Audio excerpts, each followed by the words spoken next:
Hello, friends. Good morning. I am once again back for the online classes of SST, in which this is my second lecture, which contains the explanations of the types of resources. In the first video, I explained you the brief introduction of resource.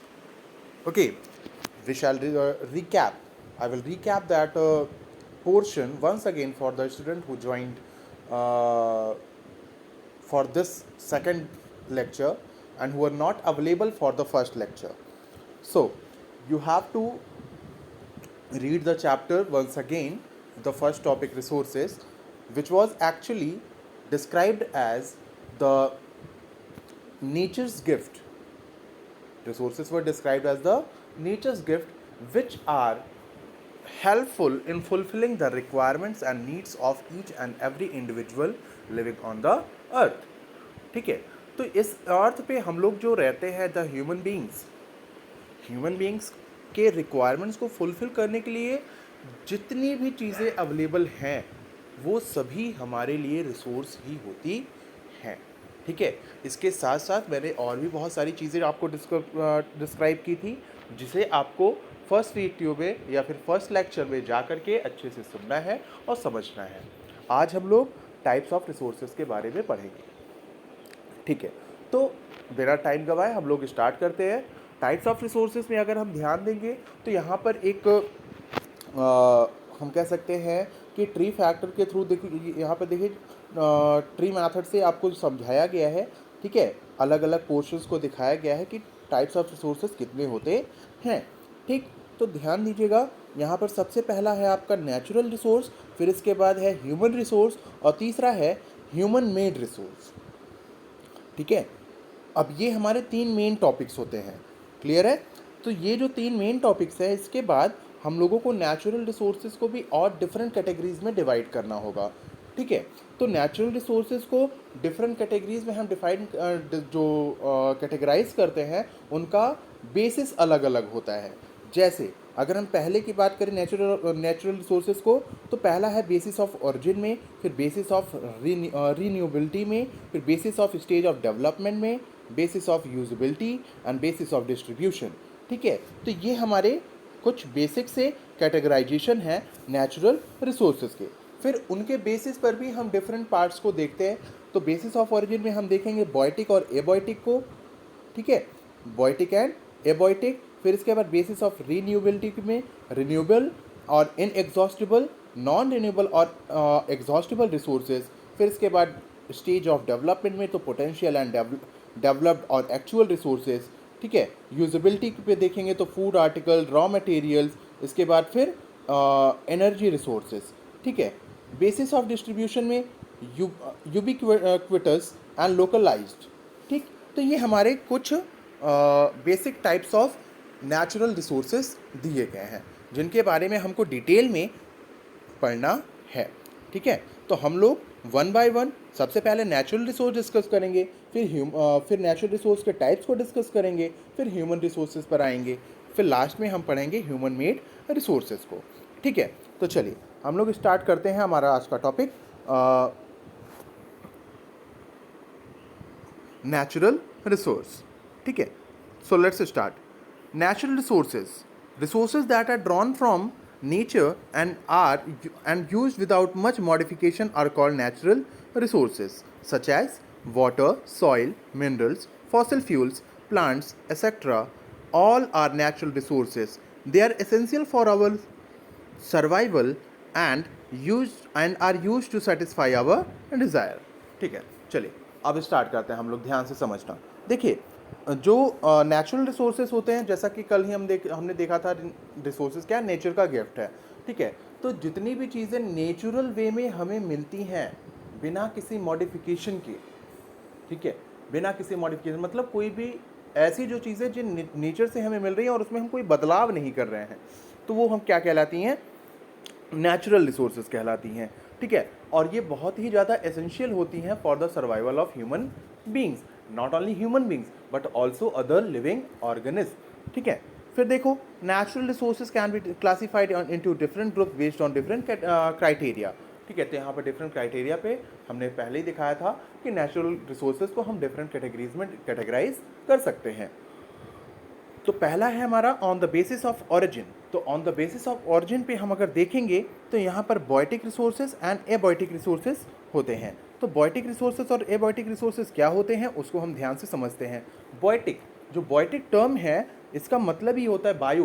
Biotic term का मतलब जो biotic term का derivation है वो bio, ठीक है। Bio का मतलब क्या होता है, लाइफ, ठीक है।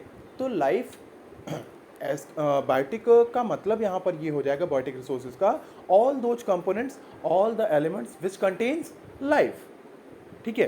तो देखो यहाँ पर biotic resources comprises all living things like plants, animals and human beings.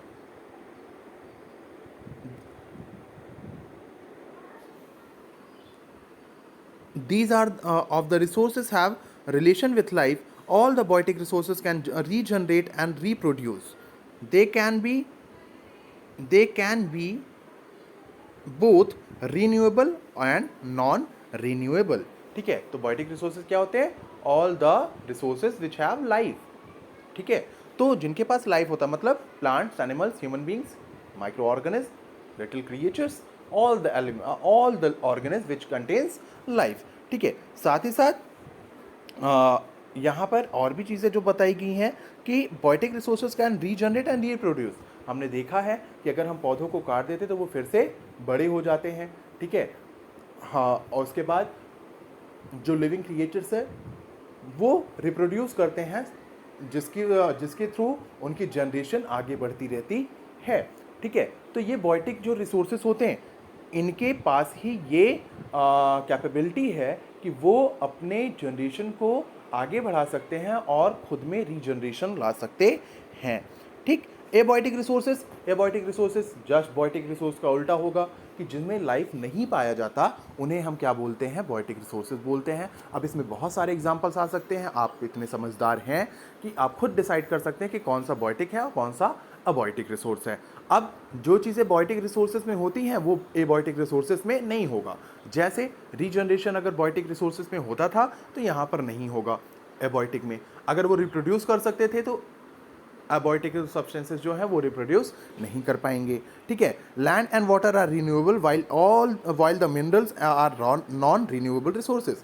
Biotic में हमने देखा था कि सारी चीज़ें जो बायोटिक रिसोर्सेज हैं वो रिन्यूएबल भी हो सकते हैं और नॉन रिन्यूएबल भी हो सकते हैं। यहाँ पर क्या दिया गया है कि लैंड और वाटर जो कि एबायोटिक कंपोनेंट्स हैं तो ये हमारे रिन्यूएबल होते हैं, जबकि minerals are non renewable resources, ठीक है। फिर देखते हैं नेक्स्ट टॉपिक हमारा है on the basis of renewability. तो अब ऐसी मतलब बेसिस हमारा यहाँ क्राइटेरिया क्या है कि ऐसे कौन से रिसोर्सेज हैं जिनको हम नए रूप में ला सकते हैं, ठीक है। तो उस आधार पर भी हमने नेचुरल रिसोर्सेज को दो कैटेगरी में डिवाइड किया है। पहला है रिन्यूएबल और इनएग्जॉस्टेबल रिसोर्सेज। तो चलिए देखते हैं क्या होता है ये। Resources which can be reproduced and regenerated in nature within a given period of time are called renewable resources. For example wind energy और solar energy. These resources are always available and are not exhausted by human activities और use, ठीक है। तो यहाँ पे ध्यान से देखिएगा, ध्यान से समझिएगा। Resources which can be reproduced and regenerated in nature within a given period of time are called renewable resources. ऐसे रिसोर्सेज जिन्हें हम एक गिवन पीरियड ऑफ टाइम में, एक निश्चित समय में, एक fixed time interval of time में हम क्या कर सकते हैं, रीन्यू कर सकते हैं, मतलब फिर से रीजनरेट कर सकते हैं। जो चीज़ें ख़त्म हो चुकी हैं उन्हें हम फिर से बना सकते हैं, तो उन्हें हम क्या बोलते हैं, रीन्यूएबल रिसोर्सेज बोलते हैं, या फिर इनएग्जॉस्टिबल मतलब जो ख़त्म नहीं हो सकते हैं, ठीक है, उन्हें फिर से बनाया जा सकता है। फॉर एग्जाम्पल विंड एनर्जी और सोलर एनर्जी। तो विंड एनर्जी जो विंड मिल से क्रिएट होता है, सोलर एनर्जी द सनरेज से। आज तो आज हम सभी लोग देख रहे हैं कि घरों में, बहुत सारे प्लेटफॉर्म्स पर, हर एक जगह पर, स्कूलों में, ठीक है, तो सोलर एनर्जी का यूज़ किया जा रहा है और बहुत ही बढ़ चढ़ करके इसका यूज़ किया जा रहा है, ठीक। तो ये सारी चीज़ें क्या हैं, ये सारी की सारी चीज़ें क्या रीन्यूएबल रिसोर्सेज के कैटेगरी में आते हैं, क्योंकि इसको हम दोबारा से बना सकते हैं, इसको रीन्यू कर सकते हैं और ये कभी भी जल्दी ख़त्म होने वाले नहीं हैं, ठीक है। दूसरा है हमारा नॉन रिन्यूएबल और एग्जॉस्टेबल रिसोर्सेज। अब यहाँ पर देखिए ये इसमें अगर हम देखेंगे तो जस्ट उल्टा होगा किसका, रिन्यूएबल रिसोर्सेज के कंपैरिजन में। तो रिन्यूएबल अगर उनको हम रीन्यू कर सकते थे तो इन्हें हम रीन्यू नहीं कर सकते। मतलब जैसे देखो, certain resources once used completely can not be replace instantly such as minerals और फॉसिल फ्यूल्स। जैसा कि हम कोयला यूज़ करते हैं, पेट्रोलियम यूज़ करते हैं, ये सभी क्या है, फॉसिल फ्यूल्स के कैटेगरी में आते हैं। तो इनको जब हम एक बार यूज़ कर लेते हैं तो इतनी जल्दी से, मतलब बहुत जल्दी से हम इसको रिकवर नहीं कर पाएंगे, बहुत सालों लगेंगे। जैसे आज हम जो कोयला यूज़ कर रहे हैं ये कल परसों की बनाई हुई चीज़ तो है नहीं, इसको हजारों साल लगे हैं, हजारों लाखों साल लगे हैं। तो ऐसे में हम क्या कह सकते हैं कि क्या हम अब हजारों साल तक हम जीवित रहेंगे? हम तो सर्वाइव करेंगे नहीं, ठीक है। तो हम उसे रीन्यू नहीं कर पाएंगे, इसीलिए उसको किस कैटेगरी में रखा गया है, नॉन रिन्यूएबल रिसोर्सेज में, ठीक है। They have a limited stock and there rate of formation is very slow. उनका एक लिमिटेड स्टॉक है, बहुत कम मात्रा में है, इसीलिए बार बार कहा जाता है कि इन्हें हम लिमिटेड वे में यूज़ करें, ठीक है, जिससे कि आगे आने वाली जनरेशन के लिए भी ये चीज़ें अवेलेबल हों। फिर देखिए, with rapid consumption they can get exhausted.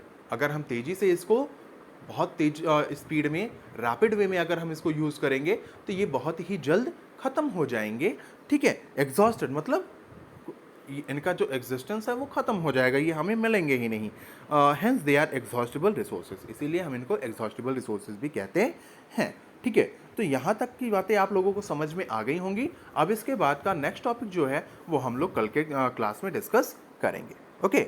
तब तक के लिए आप सभी लोग अच्छे से ध्यान से इस चैप्टर को पढ़ते रहिए। जो लेक्चर्स आपको सेंड किए जा रहे हैं उसको बार बार रिपीट करके सुनिए, और चैप्टर में से जो भी इंपॉर्टेंट टर्म्स आपको लग रहे हो कि नहीं ये इंपॉर्टेंट है, जो हमें नहीं समझ में आ रहा है, जिसका हमें एक नोट बनाना चाहिए, तो आप अपने नोटबुक में अच्छे से उन चीज़ों को डिस्क्राइब करते हुए लिखना स्टार्ट कर दीजिए, ठीक है।